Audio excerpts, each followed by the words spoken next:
I mean, Canadians are paying too much tax because the Trudeau government is wasting too much money. I mean, look, Canadians could pay lower taxes if the federal government wasn't wasting so much money, like announcing hundreds of millions of dollars for companies like Bombardier, or giving 300,000 federal bureaucrats a pay raise during lockdowns, or spending thousands of dollars on a sex toy show in Germany. So I think you're absolutely right when you suggest that the reason that Canadians are paying too much tax is because the government is wasting too much money. You know, and it reminds me of Rob Ford when he was mayor of Toronto and he swept into the mayorship of the city, Franco, on that great slogan, respect for taxpayers. And he always talked about the city having a spending problem and that you could achieve efficiencies by making strategic cuts.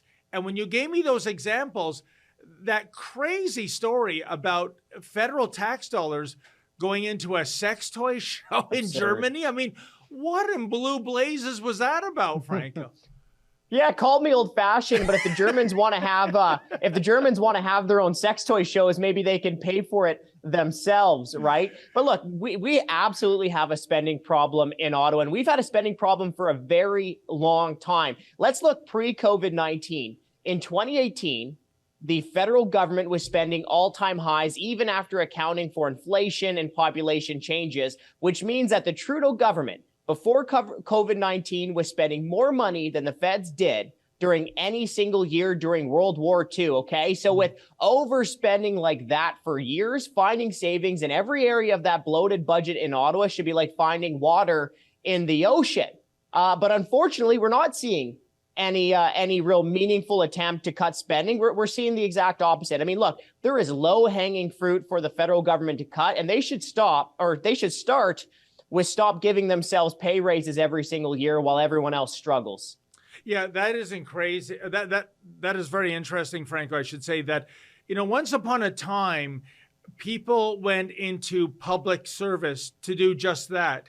They wanted to serve the public, even though they could probably make more money in the private sector. But we've seen the growth of public sector unions. They're very militant when it comes to raises and benefits and pension plans. But we're the ones paying it. We're the stakeholders.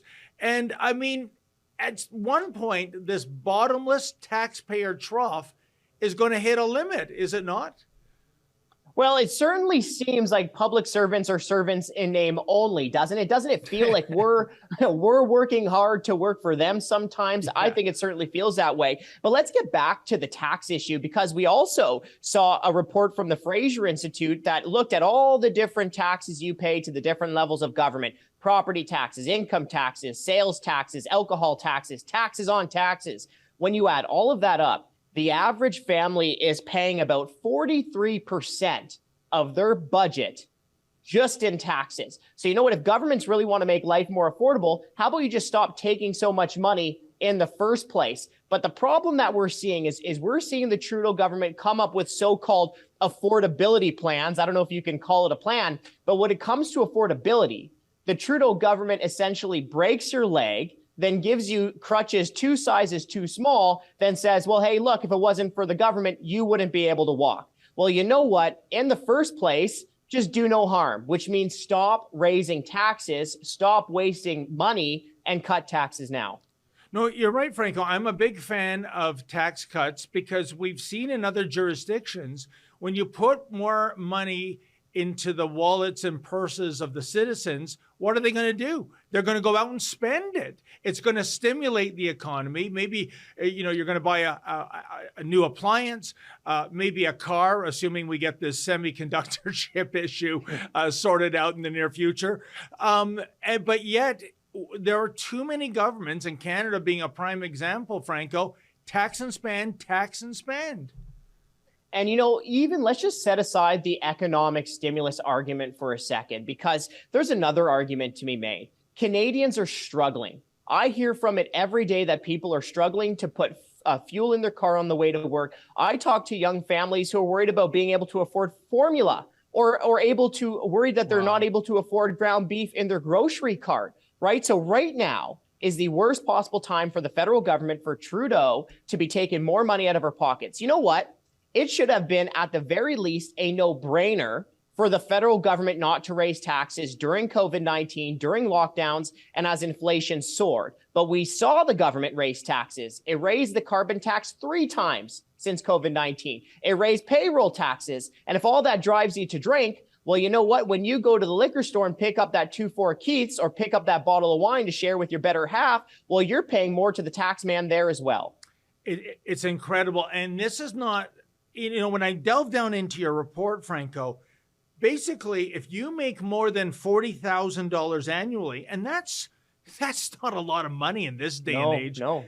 Your federal income taxes are going up primarily because of the payroll tax, I understand. I mean, I think this is just egregious that people at that tax bracket are going to suffer even more this year. And you know what? When Ottawa sticks us Canadians with higher tax bills, there's other countries around the world that are doing the right thing and providing their citizens with some much needed relief, right? You mentioned that we found 51 other national governments that are providing tax relief, but a lot of them are our international peers, the people we compete with. More than half of G7 and G20 countries cut taxes. 2/3 of OECD countries cut taxes. And we're seeing some significant tax relief, right? Australia cut its gas tax by 50%. South Korea cut its gas tax by 30%. You've got Germany, Ireland, India, Italy, the Netherlands, New Zealand, Norway. They're cutting taxes as well. And you know what? Let's not forget that these higher prices aren't a choice from the politicians, because Trudeau could immediately cut gas taxes and save drivers between 18 and 30 cents per liter today, depending on where you fuel up. Wow. And Franco, here's the other issue. Do you think maybe Justin Trudeau suffers from a lack of economic literacy, if you will? I go back 7 years ago when he was first running for office, that infamous quote, "The budget will balance itself." First of all, and Franco, I'm not even trying to be funny here. What did he mean by that? Well, it's what, September 21, 2022? We don't have a balanced budget, not even close. So we're still waiting for that. But you know what? You asked, the question is kind of, do they know what they're doing? But you know what? I think they do know what they're doing. The whole point of the carbon tax is to increase the price at the pumps. It's not like the government doesn't know that they're raising prices with the carbon tax. Let me give you another example. Next July, the federal government is bringing in what amounts to a second carbon tax within fuel regulations. Well, within the government's own numbers, the government's own report shows who is going to be hurt the most from that second carbon tax. It's low-income individuals, middle-income individuals, those who are already in energy poverty, single mothers, seniors living on fixed income. And again, this is from the government's own report. So I think it's time that we stop pretending that the government doesn't know what it's doing. It knows that its policies are driving up the cost of living. What you just saw was an excerpt from my nightly show, the Ezra Levant Show. Every weekday, I do a monologue. Usually it's about half an hour. Then I interview an interesting guest, and then we read my hate mail or my fan mail, whichever is more fun.